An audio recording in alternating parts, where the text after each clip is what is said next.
All right, welcome back, everybody. It's Free Therapy Wednesday. Each week, we like to check in with our friend Dr. Laura Saunders, a child psychologist at the Institute of Living, for a little mental health boost. Yeah, today we're talking all about Pride Month and why we celebrate it, what it means. Thank you so much for joining us, Dr. Saunders. Great to have you with us.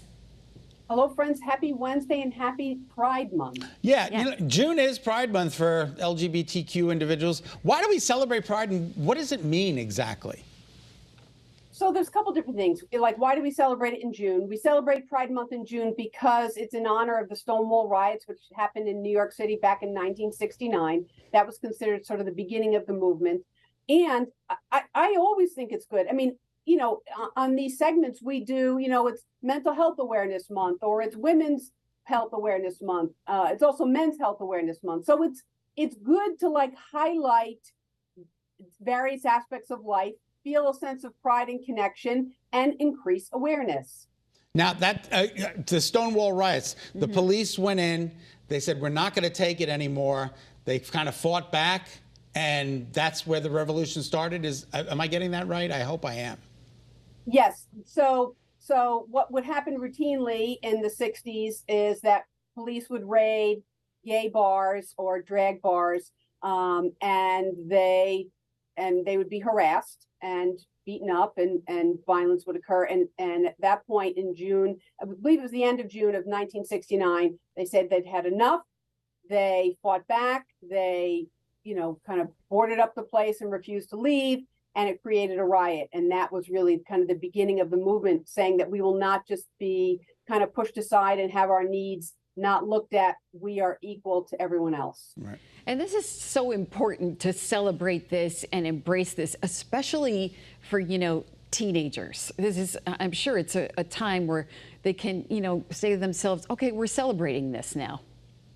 That's a great point, Irene, because I always think what we do is for the young people. Anything that we do, in my mind, I want to keep my heart in what's best for the young people. So yes, when young people know that it is okay to be whoever you are, that gives them a sense of self-worth. And that's really why we do a lot of these things.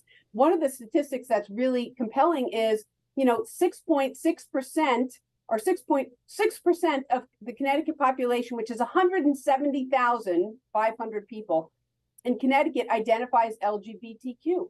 We're not talking about a few people here. 170,000 is a lot of people. There's a lot of people we want to help them feel like they are connected and that there's something bigger than themselves. We may have people out there who don't know what LGBTQ stands for. Can you run through the acronym? Yes. So L is lesbian, G is gay, B is bisexual, C is trans, and Q often stands for either queer or questioning. And queer is a really old pejorative term that a lot of young people have taken on in a empowering way. So it's LGBTQ to be more inclusive. Sometimes the acronym goes on, but that I think is fairly encompassing of a good majority of the population. And Connecticut is, as we all know, it's a pretty progressive state, but there's a lot of places in this country where it's still unsafe to come out and, you know, tell people who you are.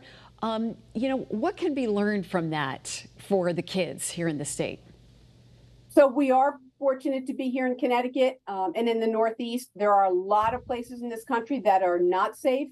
But what I always do like to remind, especially when I'm working with families and individuals, is that while we might be a fairly progressive state, there are still a lot of families and cultural groups that are really stigmatized against LGBTQ folks and young people.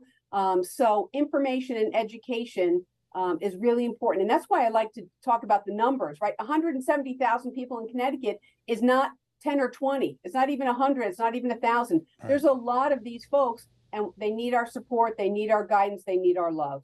All right, June 8th, North Haven Pride. June 15th, New Haven Pride, Hartford Out Film Festival at Trinity College. June 22nd, West Hartford Pride, Greater Bridgeport Pride, East Hampton Pride. The list goes on and on. There's plenty of ways to celebrate this month.